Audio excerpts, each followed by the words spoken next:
Item ಯಾವುದೇ ಇರಲಿ try ಮಾಡಿ ಆಚಿ ಚಿಕನ್ ಮಸಾಲಾ. ಬೆಂಗಳೂರಿನ ಕಸ ಇದೆಯಲ್ಲ, ಅದು ಕಸ ಅಲ್ಲ, ಅದು ಚಿನ್ನ. ಬೆಂಗಳೂರಿನ ಕಸಕ್ಕೋಸ್ಕರ ಎಷ್ಟೊಂದು ಜನ ಗುತ್ತಿಗೆದಾರರು ವಿಲವಿಲ ಅಂತ ಒದ್ದಾಡ್ತಾರೆ. ಬೆಂಗಳೂರಿನ ಕಸ ವಿಲೇವಾರಿ ಮತ್ತು ಸಂಸ್ಕರಣೆ ಟೆಂಡರ್ ನನಗೆ ಸಿಗಬೇಕು ಅಂತ ಕೋಟಿ ಕೋಟಿ ಖರ್ಚು ಮಾಡ್ತಾರೆ. ಯಾಕೆ ಅಂದರೆ ಬೆಂಗಳೂರಿನ ಕಸ ಅಂತ ಚೀತು ಅಂತ ಮೂಗು ಮುರಿಬೇಡಿ. ಬೆಂಗಳೂರು ಕಸದಲ್ಲಿ ಇಷ್ಟು ದುಡ್ಡಿದೆ ಅಂತಂದರೆ ಆ ದುಡ್ಡಿಗೋಸ್ಕರ ಹೊಂಚು ಹಾಕಿ ಕೂತ್ಕೊಳ್ಳೋರೇ ಜಾಸ್ತಿ. ತಾಮೊಂದು ನಾಮೊಂದು ಅಂತ ಈ ಕಸದ ಟೆಂಡರ್ಗೆ ಸಿಕ್ಕಾಪಟ್ಟೆ ಪೈಪೋಟಿ. ಹೀಗಾಗಿ ಬೆಂಗಳೂರಿನ ಕಸದ ವಿಲೇವಾರಿ ಮತ್ತು ಸಂಸ್ಕರಣೆಯ ಟೆಂಡರ್ ಪಡೆದವನೇ ಕಿಂಗು, ಕೊಟ್ಟವನು ಕಿಂಗು, ಇಸ್ಕೊಂಡವನು ಕಿಂಗು. ಆ ಲೆವೆಲ್ಗೆ ಬೆಂಗಳೂರಿನ ಕಸ ಇಂಟರ್ನ್ಯಾಷನಲ್ ಲೆವೆಲ್ಗೆ ಫೇಮಸ್ಸು. ಇದು ಕೇವಲ ನಮ್ಮ ದಿನಪತ್ರಿಕೆ ಅಲ್ಲ, ಇಂಟರ್ನ್ಯಾಷನಲ್ ಲೆವೆಲ್ನ ದಿನಪತ್ರಿಕೆಗಳಲ್ಲೂ ಕೂಡ ಬೆಂಗಳೂರಿನ ಕಸ very very very very famous. ಇವತ್ತು ಕಸದ ವಿಚಾರದಲ್ಲಿ ಕಿಕ್ ಬ್ಯಾಕ್ ಹಗರಣ ನಡೆದಿದೆ ಅಂತ ಪ್ರತಿಪಕ್ಷ ನಾಯಕ ಆರ್ ಅಶೋಕ್ ಅವರು ದೊಡ್ಡ ಆರೋಪ ಮಾಡ್ತಾ ಇದ್ದಾರೆ. ಒಂದಲ್ಲ ಎರಡಲ್ಲ, ಸುಮಾರು 39,000 ಕೋಟಿ ರೂಪಾಯಿ ಹಗರಣ ಅಂತ ಆರ್ ಅಶೋಕ್ ಆರೋಪ ಮಾಡಿದ್ದಾರೆ. ಇದಕ್ಕೆ ಡಿ ಕೆ ಶಿವಕುಮಾರ್ ಕೂಡ ರಿಯಾಕ್ಟ್ ಮಾಡಿದ್ದಾರೆ. ಒಳ್ಳೆ ಆರ್ ಅಶೋಕ್ ಅವರು ಬೆಂಗಳೂರಿನ ಕಸದ ವಕ್ತಾರನಂತೆ ಮಾತಾಡ್ತಾ ಇದ್ದಾರೆ, ಏಜೆಂಟ್ನಂತೆ ಮಾತಾಡ್ತಾ ಇದ್ದಾರೆ ಅಂತ. ಹಾಗಾದ್ರೆ ಡಿ ಕೆ ಶಿವಕುಮಾರ್ ಮತ್ತು ಆರ್ ಅಶೋಕ್ ನಡುವಿನ ಫೈಟ್ ಹೇಗಿದೆ ನೋಡೋಣ ಬ್ರೇಕಿಂಗ್ ನ್ಯೂಸ್ ಅಲ್ಲಿ.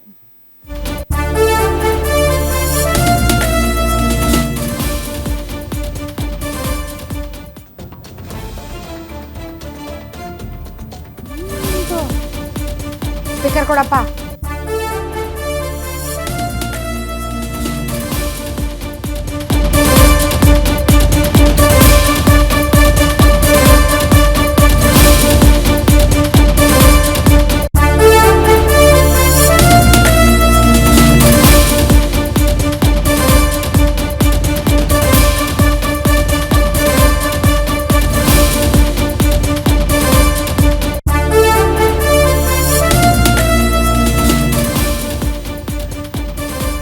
ಬೆಂಗಳೂರಿನ ಕಸದ ವಿಚಾರದಲ್ಲಿ ಕಾಂಗ್ರೆಸ್ ಮತ್ತು ಬಿಜೆಪಿ ನಡುವೆ ಶುರುವಾಗಿದೆ ಕಿತ್ತಾಟ.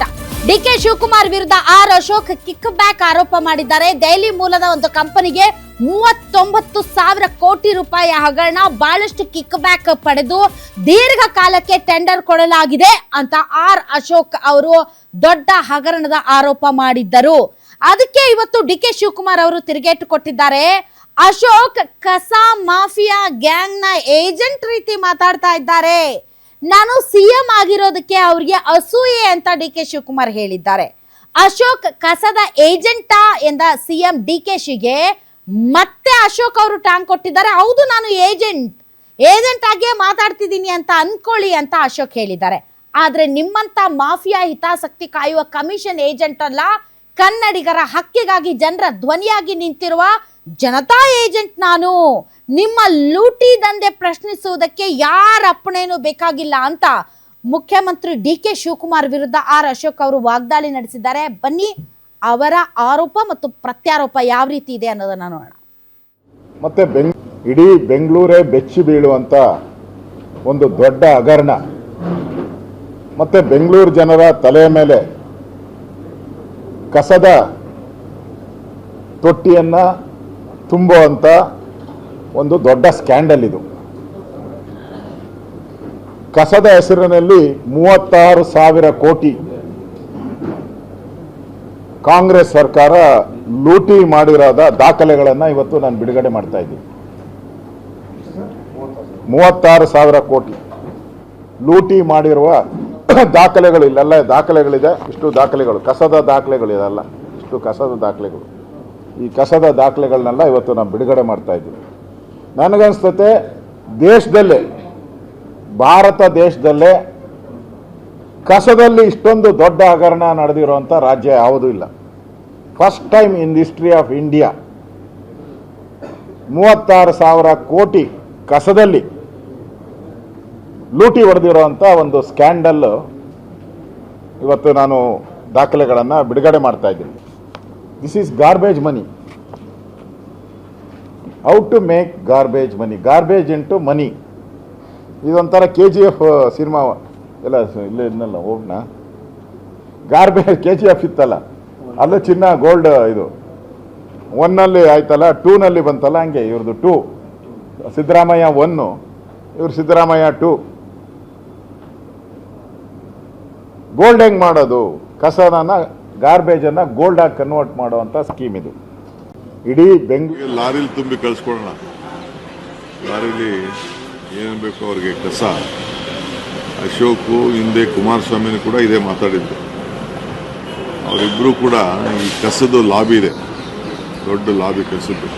ಸೊ ಇವರು ಇವತ್ತೇನು ಈ ಅಶೋಕ್ ಮಾತಾಡ್ತಾ ಇದ್ದಾರಲ್ಲ, ಇವರೆಲ್ಲ ಆ ಗ್ಯಾಂಗ್ ಇದೆಯಲ್ಲ, ಆ ಗ್ಯಾಂಗ್ನ ಏಜೆಂಟ್ ಆಗಿ ಇವತ್ತು ಮಾತಾಡ್ತಾ ಇದ್ದಾರೆ. ನಾನೇ ಅವ್ರಿಗೆ ಇದನ್ನೆಲ್ಲ ಕೂತ್ಕೊಂಡು ಅವ್ರ ಹತ್ರನೇ ಚರ್ಚೆ ಮಾಡಿದ್ದೀನಿ. ಈ ಮಾಫಿಯಾನ ಕಂಟ್ರೋಲ್ ಮಾಡೋಕ್ಕೆ, ಇದೊಂದು ಮಾಫಿಯಾ, ಕಸದೊಂದು ಮಾಫಿಯಾ. ಆ ಮಾಫಿಯಾಗೆ ಅಶೋಕ್ ಅವರು ಸ್ಪೋಕ್ಸ್ಮನ್ ಆಗೋದು ನನಗೆ ಭಾಳ ಆಶ್ಚರ್ಯ ಆಯಿತು. ಈಗ ಆಯ್ತು, ಎಲ್ರಿ 36,000 ಕೋಟಿ, ಎಲ್ಲಿ 36,000 ಕೋಟಿ ಆಯ್ತು. ಅವ್ರು ಯಾವ್ದು ಬೇಕಾದ್ರೂ ತನಿಖೆ ಮಾಡಿ, ಏನು ಬೇಕಾದ್ರೂ ಮಾಡಲಿ, ಎಲ್ಲಿ ಬೇಕಾದ್ರೂ ರಿಪೋರ್ಟ್ ಕೊಡಲಿ, ಯಾವ್ದಾದ್ರು ದೊಡ್ಡ ಏಜೆನ್ಸಿ ತಂದು ಮಾಡಲಿ. 36,000 ಬೇಡ, ಬರೀ 10 ಕೋಟಿ ರೂಪಾಯಿಂದ ಏನಾದ್ರು ಮಿಸ್ಯೂಸ್ ಆಗಿತ್ತು ಅಂದ್ರೂ ತನಿಖೆ ಮಾಡಿಸಿ. I am ready. ಅವ್ರಿಗೆ ಏನಪ್ಪ ಅಂದ್ರೆ ನಾನು ಚೀಫ್ ಮಿನಿಸ್ಟರ್ ಆಗಿದ್ದು ಪಾಪ ಅವ್ರ ಕೈಲಿ ತಡ್ಕೊಳಕ್ಕಾಗ್ತದೆ. ಅವ್ರ ಪಾರ್ಟಿ ನನಗೆ ಏನೇನು ಆಗ್ತಾ ಇದೆ, ಅವ್ರ ಪಾರ್ಟಿಲಿ ಏನಾಗ್ತಾ ಇದೆ, ಬೇರೆ ಪಾರ್ಟಿಗಳಲ್ಲಿ ಏನಾಗ್ತಿದೆ ಅಂತ ನನಗೆಲ್ಲ ಗೊತ್ತಿದೆ. ಪಾಪ ಅವ್ರಿಗೇನು ಏನೇನು ಒತ್ತಡ ಇದೆಯೋ ಮಾತಾಡಿಸ್ತಾ ಇದ್ದಾರೆ, ಮಾತಾಡಿಸ್ಲಿ, ಏನು ತೊಂದರೆ ಇಲ್ಲ. ಅವರೇ ನನಗೆ ಅವರೆಲ್ಲ MLAs ಹೇಳಿದ್ದಾರೆ, ಟೆಂಡರ್ನ 10-12 ವರ್ಷದಿಂದ ಟೆಂಡರ್ ಕರೆಯಕ್ಕೆ ಬಿಡಲಿಲ್ಲ, ಕಸ ಇದನ್ನು ಮಾಡೋದನ್ನ ಟೆಂಡರ್ ಕರೆಯೋಕ್ಕೆ ಬಿಡಲಿಲ್ಲ. ಬರೀ ಕೋರ್ಟ್ಗೆ ಹೋಗಿ ಕೊನೆ ಕೋರ್ಟ್ ಅಲ್ಟಿಮೇಟ್ಲಿ ನೀವು ಸರ್ಕಾರ ಮಾಡ್ತಾ ಇರೋದು ಡಿಸಿಷನ್ ಕರೆಕ್ಟು ಅಂತ ತೀರ್ಮಾನ ಮಾಡಿದ್ರು.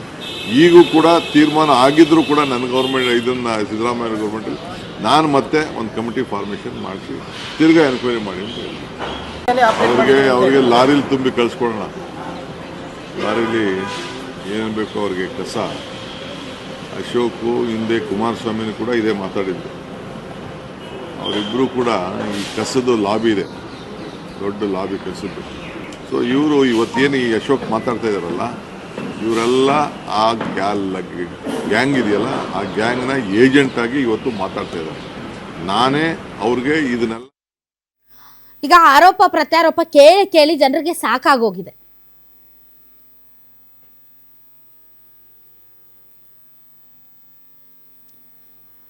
ಒಬ್ಬರ ಮೇಲೆ ಒಬ್ಬರು ಆರೋಪ ಮಾಡೋದು ಸಾಕಾಗೋಗಿದೆ. ಯಾರಾದರೂ ಒಬ್ರು ಯಾರು ಅಕ್ರಮ ಮಾಡಿದ್ದಾರೆ, ಯಾರು ಈ ಕಸದ ಲಾಬಿ ಮಾಡಿದ್ದಾರೆ, ಯಾರು ಕಸದ ಲಾಬಿಗಳ ಏಜೆಂಟ್ರು ಸಾಬೀತು ಮಾಡಿ. ಸುಮ್ಮನೆ ಬಾಯಿ ಮಾತಿಗೆ ಹಗರಣ ನಡೆದಿದೆ, ಅದು ನಡೆದಿದೆ, ಇದು ನಡೆದಿದೆ, ದೂರು ಕೊಡ್ತೀವಿ ಅಂತ ಅಲ್ಲ. ಈಗ DK ಶಿವಕುಮಾರ್ ಅವರು, ಮುಖ್ಯಮಂತ್ರಿಗಳು ಅಶೋಕ್ ಮತ್ತು ಕುಮಾರಸ್ವಾಮಿ ಅವರು ಈ ಕಸದ ಲಾಬಿಯ ದೊಡ್ಡ ಏಜೆಂಟ್ಗಳು ಅಂತ ಏನು ಆರೋಪ ಮಾಡ್ತಾ ಇದ್ದಾರೆ. ನಿಮ್ಮದೇ ಸರ್ಕಾರ ಇದೆ, ಹಾಗಾದ್ರೆ ಅವ್ರ ಏಜೆಂಟ್ಗಳಾದ್ರೆ ಅವರು ನಿಜಕ್ಕೂ ಕೂಡ ಲಾಬಿ ನಡೆಸ್ತಾ ಇದ್ದಾರೆ ಅನ್ನೋದಾದ್ರೆ, ಈ ಹಿಂದೆ ಅವರು ಲಾಬಿ ನಡೆಸಿದ್ದಾರೆ ಮತ್ತು ಈ ರೀತಿಯಾದಂತಹ ಹಗರಣಗಳ ಏಜೆಂಟ್ ಆಗಿದ್ದಾರೆ ಅಂದ್ರೆ ಸಾಬೀತು ಮಾಡಿ ಅಲ್ಲ ನಿಮ್ಗೆ ತಡೆದಿರೋರು ಯಾರು. ಸುಮ್ಮನೆ ಆರೋಪ ಪ್ರತ್ಯಾರೋಪಕ್ಕೆ ಸೀಮಿತ ಮಾಡಬೇಡಿ.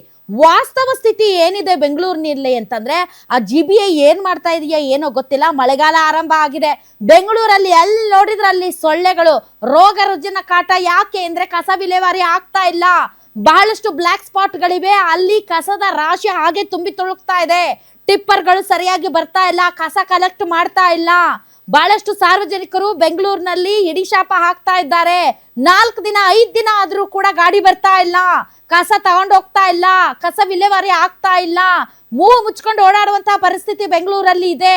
ಕಸದ ಗಾಡಿಗಳು ಬರ್ತಾ ಇಲ್ಲ, ಕಸನ ಕಲೆಕ್ಟ್ ಮಾಡ್ತಾ ಇಲ್ಲ. ಹೀಗಾಗಿ ಜನ ಎಲ್ಲೆಂದ್ರಲ್ಲಿ ಅಲ್ಲಿ ಕಸ ಎಸಿತಾ ಇದ್ದಾರೆ. ಮಾರ್ಷಲ್ಗಳು ದೊಡ್ಡದಾಗಿ ಓಡಾಡ್ಬಿಡ್ತೀವಿ, ಫೈನ್ ಹಾಕ್ಬಿಡ್ತೀವಿ, ನಿಮ್ಮ ಮನೆ ಮುಂದೆ ಕಸ ಹಾಕ್ಬಿಡ್ತೀವಿ ಅಂತ ಬಿಲ್ಡಪ್ ಕೊಟ್ಟಿದ್ದು ಸಾಕು. ಬೆಂಗಳೂರಿನ ವಾಸ್ತವ ಸ್ಥಿತಿ, ನೀವು ಟೆಂಡರ್ ಕರೆದಿದ್ದೀರಾ, ಟೆಂಡರ್ ಯಾರಿಗೆ ಕೊಟ್ಟಿದ್ದೀರಾ ಮತ್ತು ನಿಜಕ್ಕೂ ಕೂಡ ಕಸ ವಿಲೇವಾರಿ ಆಗ್ತಾ ಇದೆಯಾ ಇಲ್ವಾ ಅನ್ನೋದ್ರ ಬಗ್ಗೆ ಯಾರು ತಲೆ ಕೆಡಿಸ್ಕೊಳ್ತಾ ಇಲ್ಲ. ಮಳೆಗಾಲ ಆರಂಭ ಆಗಿದೆ, ಈಗಾಗಲೇ ಸೊಳ್ಳೆ ಕಾಟ ಜಾಸ್ತಿ ಆಗೋಗಿದೆ. ಹಿಂಗೆ ಕಸ ವಿಲೇವಾರಿ ಆಗದೆ ಬೆಂಗಳೂರಿನಲ್ಲಿ ಬಿದ್ದರೆ ನಾಳೆ ರೋಗ ರುಜಿನ, free malaria, free dengue, free chikungunya. ಹೀಗಾಗಿ ಫಸ್ಟ್ ಕಸ ವಿಲೇವಾರಿ ಆಗ್ತಾ ಇದೆಯಾ ಇಲ್ವಾ ಅಂತ ತಲೆ ಕೆಡಿಸ್ಕೊಂಡು ವಾರ್ಡ್ ಲೆವೆಲ್ ಅಲ್ಲಿ ಪ್ರತಿಪಕ್ಷಗಳು ಮತ್ತು ಆಡಳಿತ ಪಕ್ಷಗಳು ಎಲ್ಲೆಲ್ಲಿ ಬ್ಲ್ಯಾಕ್ ಸ್ಪಾಟ್ಗಳಿದ್ದಾವೆ ಗುರ್ತಿಸಿ, ಹಂಗೆ ಬಿಸಿ ಮುಟ್ಟಿಸಿ ಸುಮ್ಮನೆ ಬಾಯಿ ಮಾತಿಗೆ ಆರೋಪ ಮಾಡಿಕೊಂಡು ಹಗರಣಗಳನ್ನು ಹೇಳ್ಕೊಂಡು ಟೈಮ್ ಪಾಸ್ ಮಾಡೋದು ಬಿಟ್ಬಿಡಿ. ನಮ್ಮ ಟೈಮು ವೇಸ್ಟ್ ಮಾಡಬೇಡಿ ಅಷ್ಟೇ.